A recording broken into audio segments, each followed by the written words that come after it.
Monsieur le ministre, nous passons donc aux interventions des porte-paroles des groupes et je donne la parole à Harry Chalus pour le groupe 2RDP pour 2 minutes. Merci Madame la Présidente, Monsieur le Ministre, Monsieur, Mesdames les Présidents de Commission, chers collègues. Ce débat sur la prise en compte des orientations budgétaires européennes par le projet de loi de finances dans le cadre du semestre européen, sinon son inscription dans le calendrier budgétaire européen, est assez problématique, n'en présente pas moins le mérite d'exister et de nous permettre de partager nos points de vue sur la trajectoire budgétaire prise par le gouvernement. Le cadre du semestre européen, qui vise à une harmonisation des politiques économiques et budgétaires des États de l'Union européenne, est constitué de plusieurs étapes. Il s'agit aujourd'hui de baliser la première, celle qui amènera la Commission à publier fin novembre son examen annuel de la croissance. Sur cette base, le Conseil européen identifiera en mars 2013 les principaux défis économiques auxquels sont confrontées l'Union européenne et la zone euro.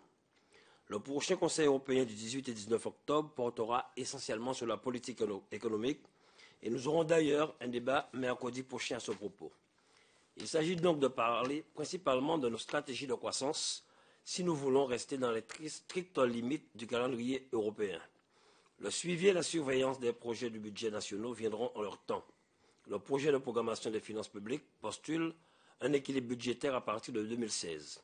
Avec un déficit budgétaire nul, le gouvernement devance ainsi l'objectif à moyen terme posé par le traité budgétaire qui a été ratifié par la représentation nationale, comme l'avait rappelé ma collègue Annick Girardin.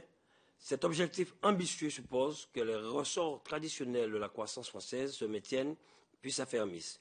Sur ce sujet nul, analyse linéaire ne prévaut. La dynamique de circulation de la richesse nationale, son affectation, l'ampleur de la désépargne sur laquelle le gouvernement parie pour remplir ses objectifs assignés de croissance, alors que les prévisions statistiques s'assombrissent, doivent être précisées. C'est le sens de ma question. Les économies des principaux pays de la zone euro, zone motrice, qui nourrit l'ambition de le redevenir, divergent dans leur structure, leurs organisations, leurs fondamentaux. Ces divergences sont anciennes, mais sous l'effet de la crise, elles se creusent. Tout a été dit ou écrit. Comment avoir un objectif national de croissance lorsque l'interdépendance de nos économies partenaires plus que concurrents est si forte? Et d'autres termes, la dynamique de la croissance en France se rapproche-t-elle de celle des pays du Sud ou peut-être encore arrimée à notre économie à celle des pays du Nord? Merci Madame la Présidente. Merci Monsieur le ministre.